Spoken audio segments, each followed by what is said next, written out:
Tuluyan nang nalusaw kagabi ang low pressure area o LPA na binabantayan po sa loob ng bansa. Sa ngayon nga easterly, so hangin po mula sa dagat Pasipiko na lamang ang minomonitor ng Pag-asa na posibleng magdala ng mga pag-ulan at kaulapan sa malaking bahagi po ng Mindanao at Palawan. May binabantayan ding bagyo sa labas po ng bansa na may international name na hagupit. Huli po itong namataan sa layong 1,615 kilometers sa silangan po yan ng northeastern Mindanao. Kumikilos po ito pakanluran hanggang hilagang kanluran at inaasahang papasok din sa bansa bukas ng gabi o kaya'y madaling araw ng linggo.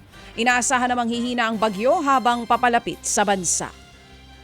Sa iba pang balita, sumentro po sa energy at food security at kaligtasan ng mga ASEAN national sa Middle East ang pagtitipon ng ASEAN leaders na nagaganap po sa Cebu. Sa Joint Foreign Economic Ministers meeting nga nanawagan ng Pilipinas na mag-usap pong magkabilang partido sa Middle East para matapos na ang kaguluhan doon. Mahalaga rin daw na bilisan ang pagkilos ng ASEAN countries sa pagkaantala sa energy flows, problema sa kalakalan at food supply chains. Iminungkahi rin dito ang pagtatayo ng ASEAN Maritime Center sa Pilipinas. Nagkaroon naman ng bilateral meeting si Pangulong Bongbong Marcos Jr. kay Vietnamese Prime Minister Lee Min-hung. Nagkasundo po sila na bumuo ng isang pangmatagalang rice trade mechanism para sa food security. Napag-usapan din ang gagawing hakbang para po labanan ang transnational crimes katulad nga po ng scam hubs at maging human trafficking. Bukod nga sa Vietnam, nakipagpulong din ang Pangulong Marcos sa mga leader ng Cambodia at maging ng Thailand.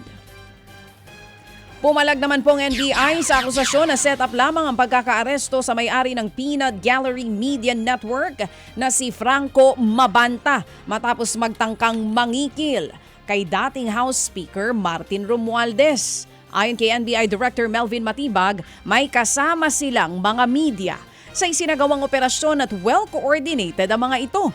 Inaresto si Mabanta sa ikinasang entrapment operation matapos daw mangikil ng 350 million pesos laban kay Romualdez. Dinampot siya at ang 4 na kasamahan matapos tanggapin ang pera sa loob ng 3 maleta. Malino po na hindi set up, napaka-unfair naman po nito sa ating mga law enforcement na sumunod sa proseso at sumunod sa batas at sumunod po sa ebidensya para sabihin na isang setup po ito. Naglalabas po ng pera for entrapment, halimbawa buy bust, ang enforcement agency po, kami po. Kaya po kami may confidential fund, intel fund, yan po yung ginagamit yan. At para po sa kaalaman po ng lahat, kasama na po si Atty. Rowena Guanzon na nakita ko na wala na ma-experience yata sa law enforcement, ay tinitira ang NBI na saan daw kumuha ng 75 million, nakapris ang pera ni Speaker, ganyan po. Yun po ang tawag na doon, yun yung budol money, ano po. Sa recto po namin pinagawa yan, kasi ginawa po sa recto. Yan nga po ang tinig ni NBI Director Melvin Matibag.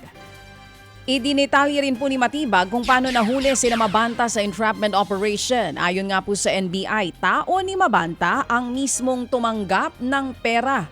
Sinundan nilang mga ito hanggang sa mahuli sa akto na binubuksan na ni Mabanta ang pera sa loob ng isang kwarto ng bahay na pinaghatiran nito. Itinanggi naman ni Matibag ang mga alegasyon na iniisa-isa daw ang mga kilalang kaalyado o supporters ng pamilya Duterte sa kanilang mga operasyon.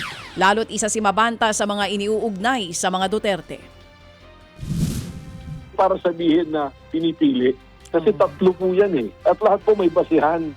May legal na basihan. Dito po sa NBI, tinitingnan po namin, una-una ebidensya, yung batas na mag-a-apply dito at gagawin po namin ng tama yung proseso.